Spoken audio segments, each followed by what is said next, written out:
everyone! Welcome back to Gina's Adventure. In today's vlog, magluluto po tayo ng sweet and sour chicken. Ito po ay ready-made na galing sa Hello Chef.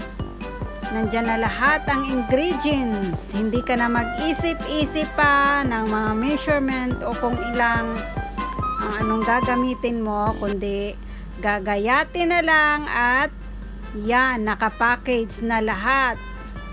Maganda siya, kaya subukan natin ito. Come and watch me!